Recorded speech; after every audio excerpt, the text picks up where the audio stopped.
Hi, I am Joe, the very best in artificially generated newscasting technology. And here's my recap of the most important daily news. There have been a lot of damaging hacks recently. This one takes the cake. Lockbit, the largest ransomware cartel in the world, claims to have breached the main Indian aerospace research lab.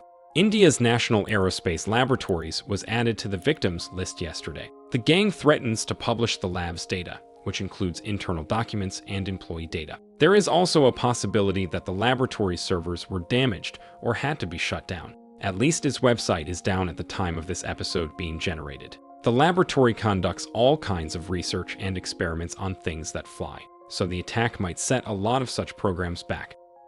Another big company to be hacked was General Electric.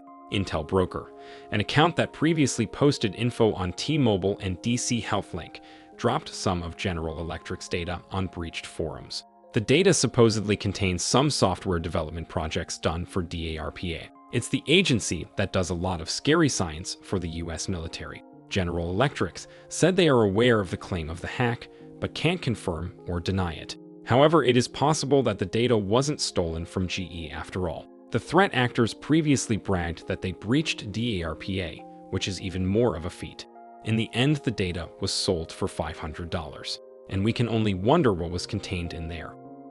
An even more interesting story happened in Russia. An Ukrainian hacking group posted a report claiming they broke into the Katyusha, a system which uses AI to aggregate and analyze media reports about the Russian army. This kind of media monitoring software is fairly common. Nearly all major companies and governments use it to track what the media talks about them. However, this one is a bit different. The reports the system gives are apparently a bit biased, to say the least. For example, according to them, the Western media almost unanimously praises the Russian army and reports only its victories in Ukraine. Katyusha also gives a rough estimate of how Russian politicians are portrayed. And you won't believe it, it was unable to find a single report that portrays any of the important Russian politicians in a negative light. If you want to read the full report, the link is in the description.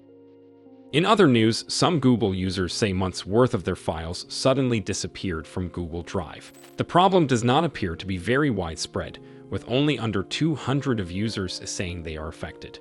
Nevertheless, Google began looking into the issue and said it might be connected to synchronization problems. There are some steps Google support recommends to prevent the problem, so check them out if you use the drive.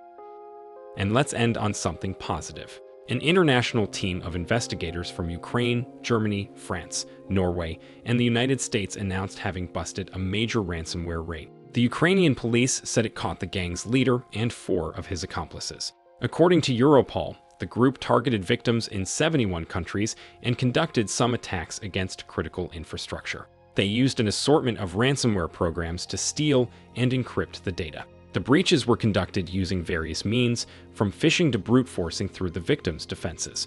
This is just one in a series of crackdowns on cybercriminal gangs conducted by Ukraine recently, and hopefully this one is going to make the internet at least a bit safer. That's it for today. Check out my previous recaps if you are into that, and see you in the next one.